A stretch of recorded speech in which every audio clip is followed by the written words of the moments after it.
He was old, deaf, and toothless. No one paid him any attention, and not a single application was submitted for him in a year. It seemed that the world had long since given up on him.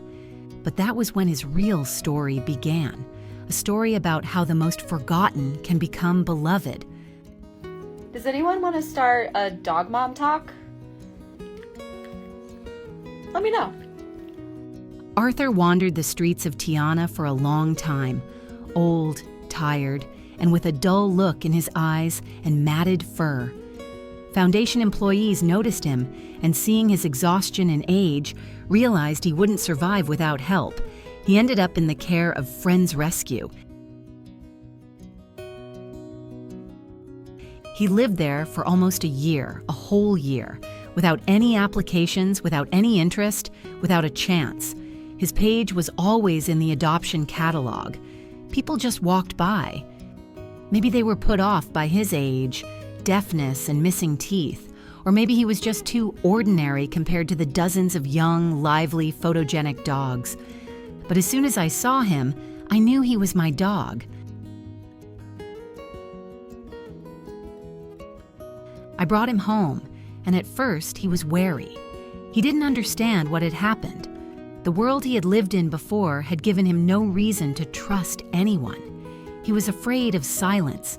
He was afraid of being touched. He was afraid of simply being. I gave Arthur time, peace, and love. At first, he lay quietly and inconspicuously. Then he began to change, coming closer and looking into my eyes. He rolled over onto his back and just lay there looking at me. It always makes me smile. Arthur loves to cuddle, but only at night. During the day, he is a proud explorer, wandering around the house with quiet grace as if everything belongs to him. At night, he burrows into you, warm and trusting, and lies there as if to say, "I am safe now." Ace, my blind dog, has become a close friend of Arthur's. Ace doesn't guide Arthur, but he allows him to be nearby and helps him find his way. There's a silent brotherhood between these two old men, each with their own peculiarities, who are together as one. I taught Arthur to understand different types of touch. For example, a tap on the shoulder means wake up, a tap on the chest means let's go, and a light stroke means everything is fine. He feels every movement. When I gently touch his shoulder while he's asleep, he startles at first, but then recognizes me and calms down. I don't know exactly how old he is. According to veterinarians, he is between 15 and 18 years old. But in his eyes, I see a lifetime, so much pain and so much strength. When he's anxious, he comes up to me and presses himself against my legs.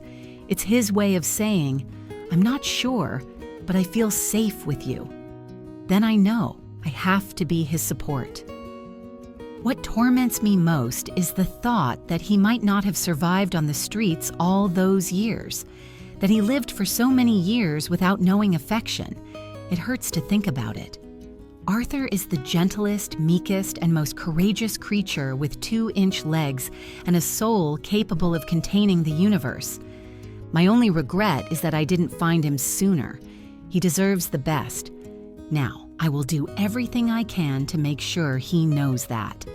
If you enjoyed Arthur's story, please like it, leave a comment, and subscribe to the channel to see more touching and inspiring stories.